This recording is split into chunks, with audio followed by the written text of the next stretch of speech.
Hello guys, आज हम बात करने वाले स्फेरिकल कोऑर्डिनेट सिस्टम की। तो स्फेरिकल कोऑर्डिनेट सिस्टम है क्या चीज़? जब कोई कण जो है स्पेस में मूव कर रहा है या ऐसी पथ में मूव कर रही है जो गोली रूप में है, तो उसके लिए किसी भी क्षण पे है हम जो है उसके जो कोऑर्डिनेट को आर, थीटा और फाई के रूप में रिप्रेजेंट करते हैं, जहाँ पे आर को उसकी त्रिज्यीय स्थिति कहते हैं जिसकी वैल्यू हमेशा 0 से बड़ी होगी या बराबर होगी, लेकिन 0 से छोटी नहीं होगी। थीटा की जो वैल्यू है, ये जो थीटा को हम कोणीय स्थिति कहते हैं, जिसकी वैल्यू हमेशा पाई से बराबर होगी या तो पाई के छोटी होगी, लेकिन पाई से बड़ी वो नहीं हो सकती।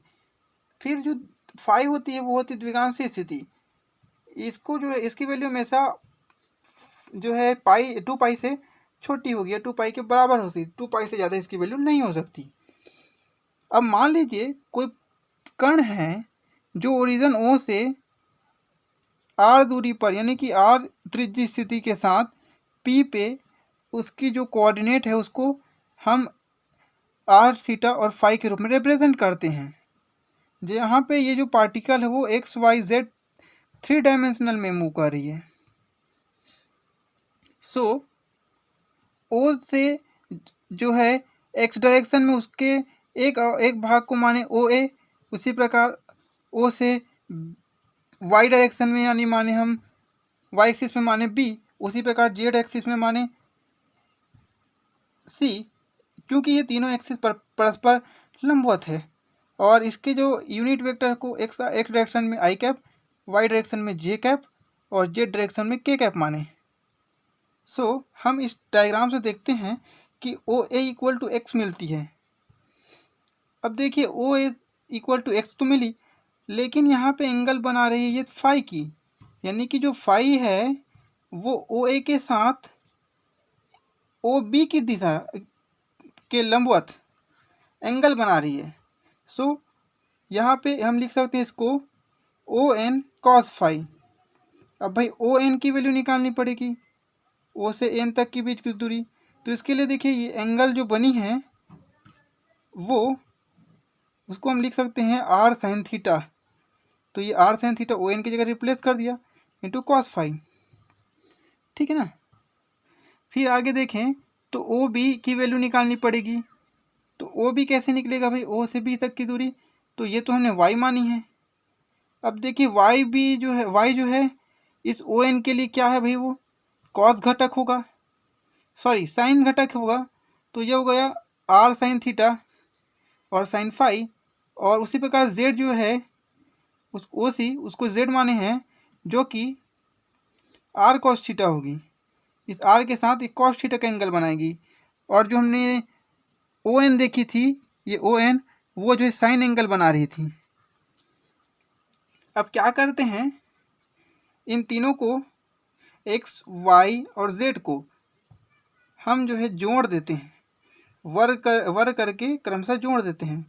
तो ये आएगा x square plus y square plus z square equal to ये हो जाएगा r square sine square cos square theta, ठीक है। फिर उसके बाद ये हो जाएगा r square sine square theta sine square phi, जो का त्यों लिख दिया। फिर देखिए यहाँ पे r square cos square theta. अब देखिए यहाँ से इन दोनों से कि साइन स्क्वायर थीटा और साइन स्क्वायर थीटा ये दोनों में है, कॉमन आउट कर दीजिए। तो हमने कर दिया r square sine square theta common out. फिर बचा क्या यहाँ पे बचा cos square theta, sorry cos square phi, और यहाँ पे बचा साइन स्क्वायर फाई, हमने एज इट इज रखा। फिर यहाँ से देखिए r square cos square theta जो कहते हो। अब ये देखिए साइन सर्व समीकरण से हम जानते हैं त्रिग्नोमेट्री की कि sine square phi plus cos square phi equal to 1 होती है, या sine square theta plus cos square theta is equal to 1 होती है। सो यदि हम इस रूल को अप्लाई करें तो ये बनती है R square sine square plus sorry R square sine square theta plus R square cos square theta. अब sine square theta plus cos square theta, यहाँ से आर स्क्वायर को कॉमन निकालने पर ये बचेगा, तो इसकी वैल्यू होती है 1। तो बचा क्या भाई, x square plus y square plus z square is equal to r square. अब देखिए यहाँ से आर स्क्वायर में से स्क्वायर को टर्म को इस साइड ले जाएं तो बनता है x square plus y square plus z square equal to r. भाई ये उसकी आर निकल गई स्थिति। अब बात करें उसके द्वारा बनाई गई एंगल की,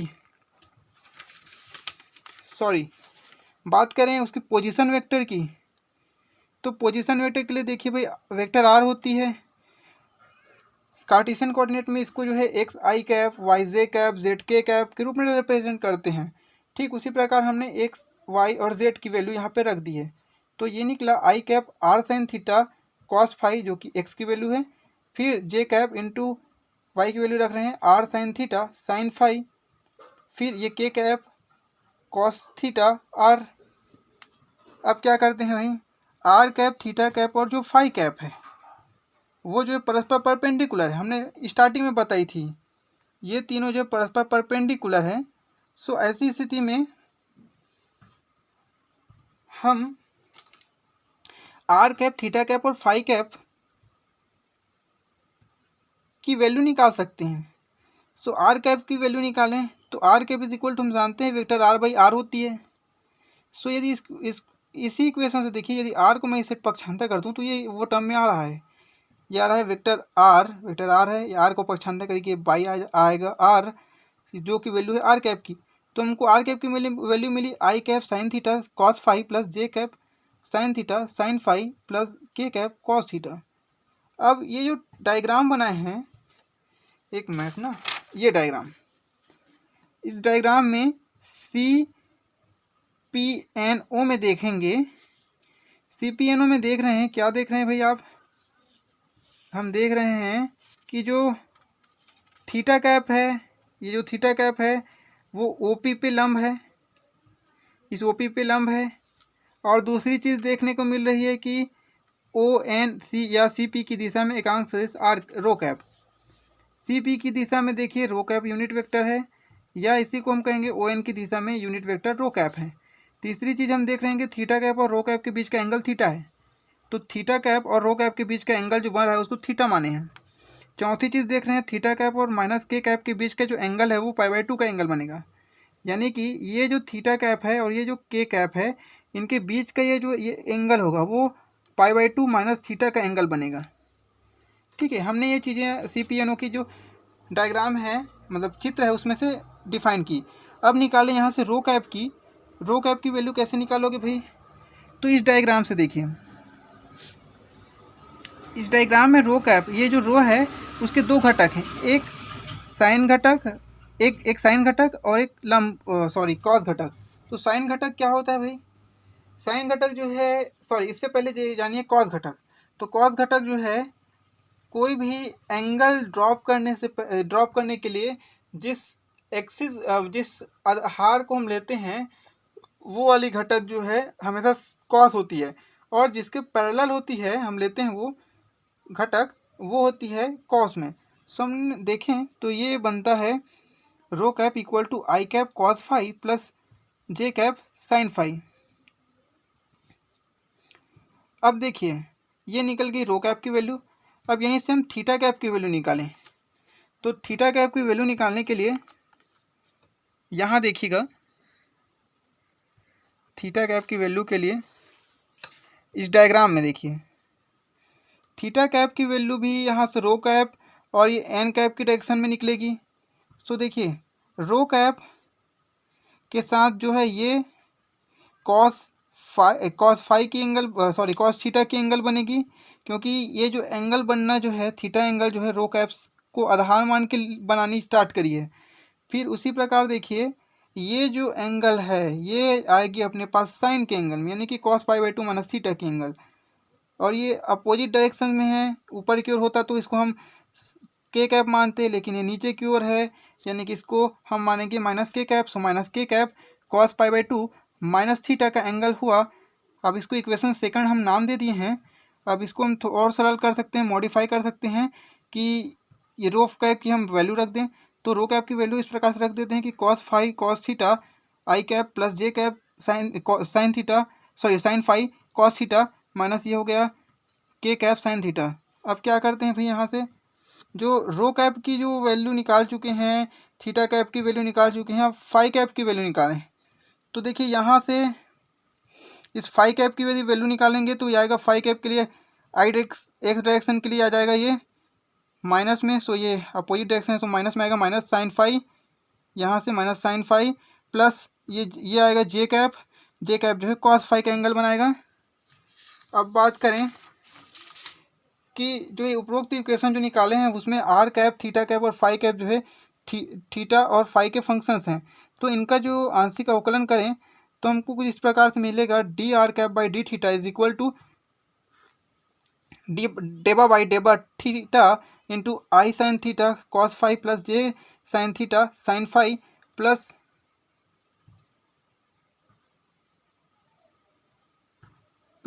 के कैप कॉस थीटा। सो देखिए यहाँ पे यदि हम इसको डिफ्रेंशिएट करेंगे थीटा के विथ रेस्पेक्ट, तो ये देखिए बनता है आई कैप साइन थीटा का हो गया कॉस थीटा और कॉस फाई का कॉस फाई रहेगा क्योंकि हम थीटा के विथ रेस्पेक्ट कर रहे हैं। फिर जे कैप इसका कर रहे हैं तो जे कैप ज्यों का त्यों, ये साइन थीटा का कॉस थीटा और ये साइन फाई का साइन फाई ज्यों का त्यों। अब देखिए के का ये वाला टर्म का कर रहे हैं थीटा के विथ रेस्पेक्ट, तो ये आएगा माइनस साइन थीटा के cap.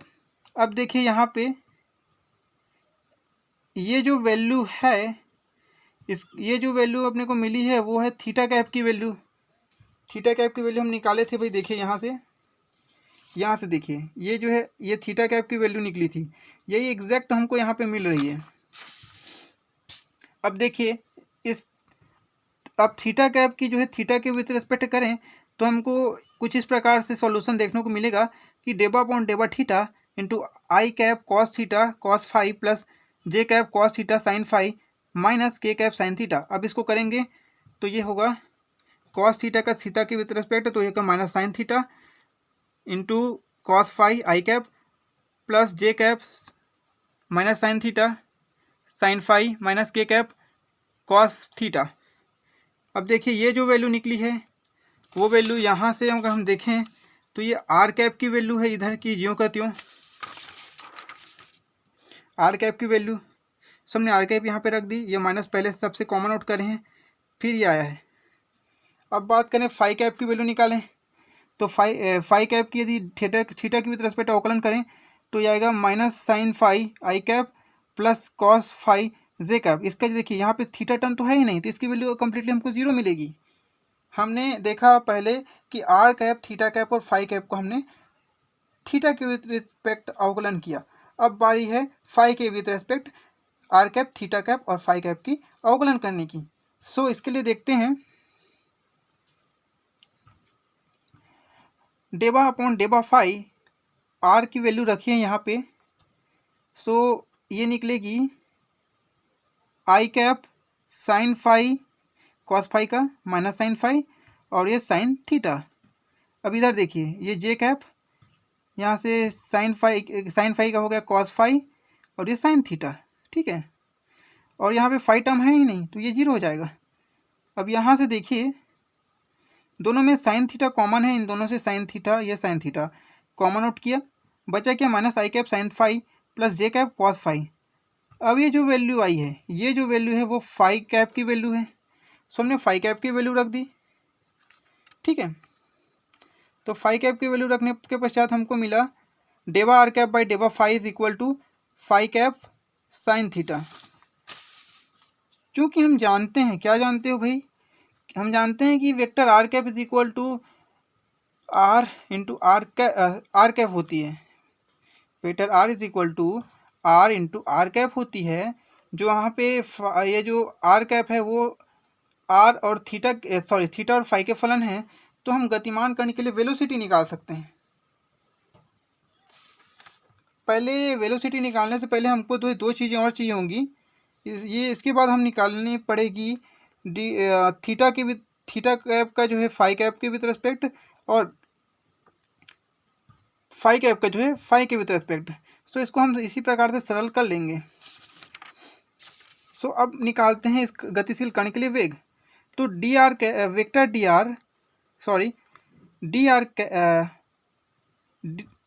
D vector r by d t is equal to r d cap by d t plus r dot d are cap, ये जो हमने निकाली इसको अवकलन करके, ठीक है। अब इस इक्वेशन में देखिए हम क्या जानते हैं क्या नहीं जानते हैं।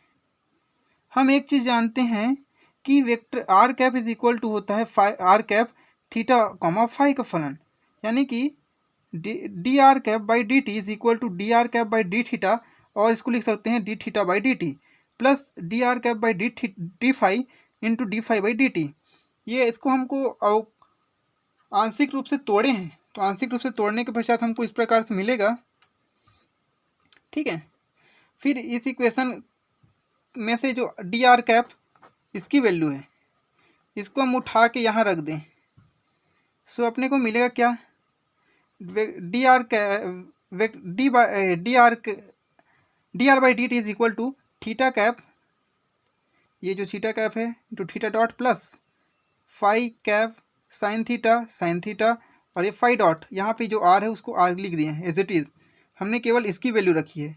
फिर ये आर डॉट आर कैप, फिर ये हो गई वेक्टर वी, इसकी वैल्यू हम ये लिख सकते हैं। तो इसको हम सरल करेंगे, इसका जब आर को इधर गुना करेंगे तो हमको मिलेगा r theta cap theta dot plus r phi cap sine theta sine phi plus r dot r cap जो कहते हो।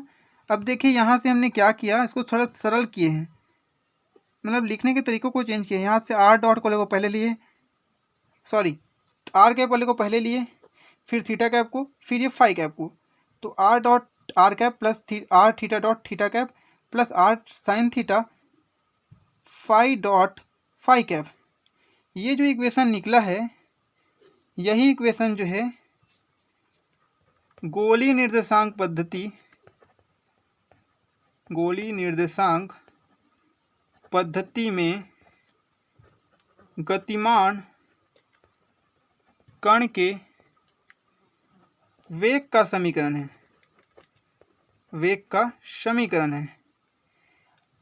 अगले वीडियो में हम देखेंगे गतिमान कण के लिए त्वरण का समीकरण।